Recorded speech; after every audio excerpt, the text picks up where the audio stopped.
જય માતાજી, good morning. કેમ છો બધા?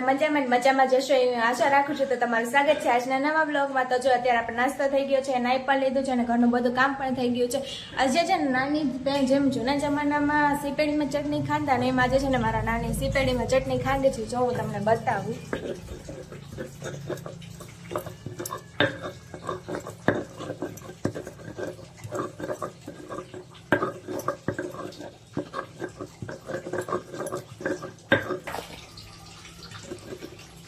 તો જો પેલા લસણ કરી નાખવાનું ને પછી છે ને એમાં ચટણી નાખી દેવાની હોય છે અને પછી ચટણી અને લસણ ને બેને મિક્સ કરી નાખવાનું હોય છે. જો જીરું પણ હોય છે.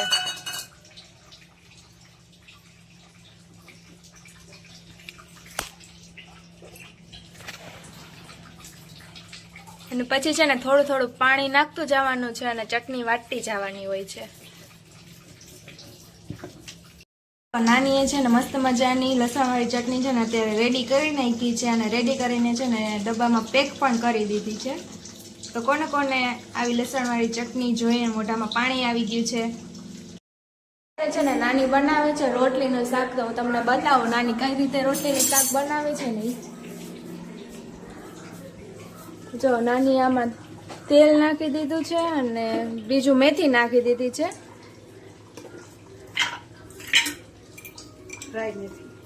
હા,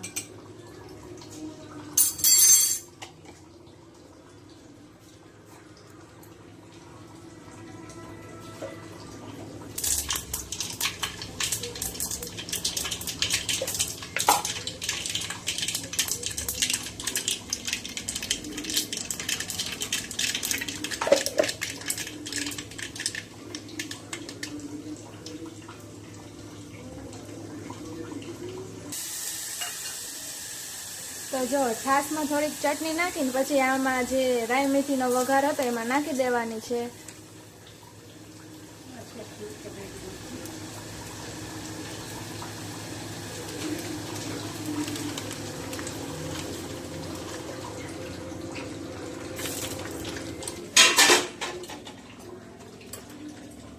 પછી હળદર ને ધાણા જીરું નાખવાનું છે.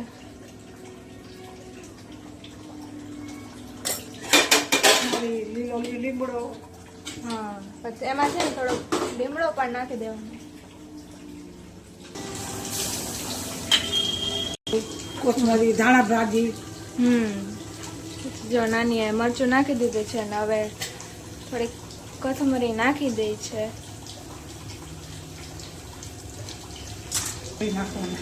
જો પછી છે ને નાના નાના રોટલીના ટુકડા કરી નાખવાના છે. છાશ ઉકળે, થોડી છાશ ઉકળે.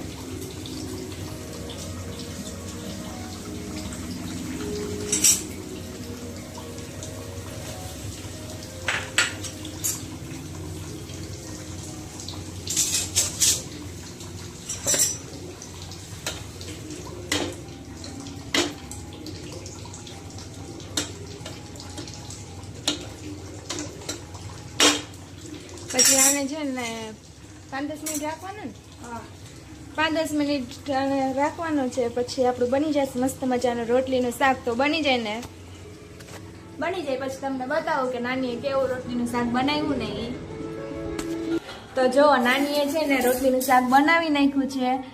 અરે કેરી પણ છે અને કેરીનો રસ પણ છે. તો તમારે ત્યાં રોટલીના શાકને શું કહેવાય કમેન્ટ બોક્સમાં જરૂર જણાવજો. અમે તો લીધું છે, હવે જમીને વાસણ કરવાના બાકી છે. તો હાલો પહેલાં વાસણ કરી નાખી પછી તમને. જો જમી લીધું છે ઘરનું બધું કામ પણ થોડું કરી નાખ્યું છે. તો હવે થોડીક વાર આરામ કરી લેશું. છે ને અગાસી પર આવી ગઈ છું ને આજે તો હું છે ને અગાસી પર કોલ્ડ કોફી લઈને આવી છું. કેમ કે મને આજે કોલ્ડ કોફી પીવાનું મન થયું હતું ને તો મેં કીધું અત્યારે ખુલ્લા વાતાવરણમાં કોલ્ડ કોફી પી લઈને અત્યારનું વાતાવરણ હું તમને બતાવું. જો કેટલું મસ્ત વાતાવરણ છે ને અત્યારે પવન પણ મસ્ત છે. તો ચાલો કોલ્ડ કોફી પી લઈ પછી તમને મળી. સાંજનો સમય થઈ ગયો છે. હું મમ્મી બહાર જાય છે. નાની પણ આવે છે પણ નાની અત્યારે પાછળ છે. હું મમ્મી અત્યારે 8 વાગી ગયા છે ને આપણે ઘરે આવતા રહ્યા છીએ. તો આપણે થોડી ઘણી શોપિંગ કરી લીધી છે. જો તો છે ને 4 પેન્ટ લીધા છે અને 2 સાડી લઈને આપણે છે ને ઘરે અત્યારે પાછા આવતા રહ્યા છીએ. આમાં તો છે બટેટાનું શાક, રોટલી, ખીચડી છે ને કેરી છે. તો ચાલો હું તો જમી. આજનો વ્લોગ આ સુધી. જો તમને આ વ્લોગ ગમ્યો હોય તો લાઈક શેર અને સબસ્ક્રાઈબ કરવાનું ભૂલતા નહીં અને એક નાની એવી કમેન્ટ કરવાનું પણ ભૂલતા નહીં. આવજો બધા. જય માતાજી.